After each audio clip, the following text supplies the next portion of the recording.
என்னங்க ஒத்த கால நிக்கிறீங்க? ஓட்டு கேட்க வந்தோம். தமிழ் தமிழ் மேடைக்கு மேடை பேசிட்டு தமிழுக்கு என்னங்க செஞ்சீங்க?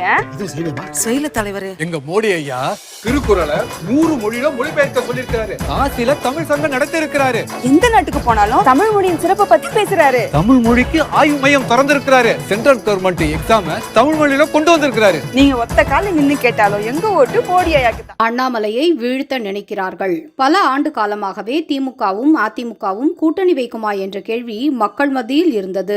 எப்போது ஒரு மாற்றுக் கட்சி ஒரு அரசியல் மாற்றத்தை முன்வைத்து மக்கள் மன்றத்தில் கால் பதித்தாலும் கடைசியில் அவை திமுகவிடமோ அல்லது அதிமுகவிடமும் தஞ்சம் அடைந்து விடுவதை நாம் பார்த்திருக்கிறோம். ஆனால் பாஜகவின் எழுச்சி ஒரு அரசியல் கட்சியின் எழுச்சியாக மட்டுமல்லாமல் மக்கள் சக்தியின் எழுச்சியாகவே அமைந்தது. அதற்கு முக்கிய காரணம் தமிழக பாஜக தலைவர் அண்ணாமலை. தமிழகத்தில் உள்ள 234 சட்டமன்ற தொகுதிகளுக்கும் நடைபயணம் மேற்கொண்டு அங்குள்ள மக்களின் பிரச்சனைகளை கேட்டறிந்து பாரத பிரதமர் நரேந்திர மோடி அவர்களின் திட்டங்களை ஒவ்வொரு வீட்டிற்கும் கொண்டு சேர்த்து மிக மிக முக்கியமாக இந்த 2 திராவிட கட்சிகளில் போலி அரசியலை மக்கள் முன்பு தோலுரித்து காட்டியிருந்தார்.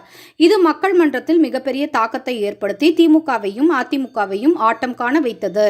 ஆனால் தமிழக வரலாற்றிலேயே முதன்முறையாக பங்காளிகள் நண்பர்கள் என திமுகவும் அதிமுகவும் மாறி மாறி பாசத்தை பொழிந்து வருவதை காண முடிகிறது. உண்மையான மக்கள் சக்தி கொண்ட தலைவன் ஒருவன் உருவாகும் போது திமுகவும் அதிமுகவும் அந்த தலைவனை எதிர்க்க கைகோர்க்கவும் தயங்காது என்ற கேவலமான அரசியலை மக்கள் புரிந்து கொண்டார்கள்.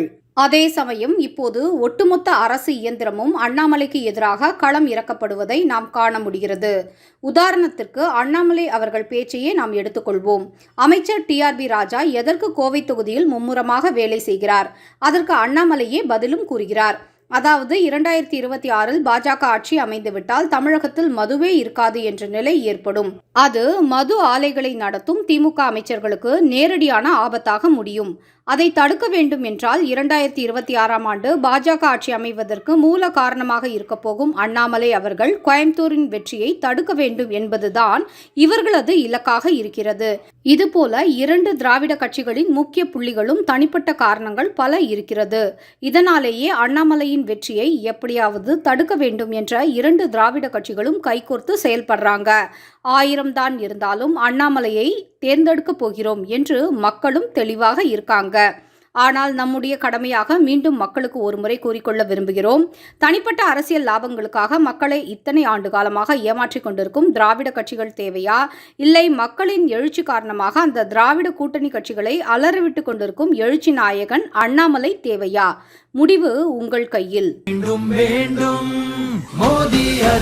தாமரைக்கு வாக்களியுங்கள், பாஜகவை வெற்றி பெறச் செய்யுங்கள்.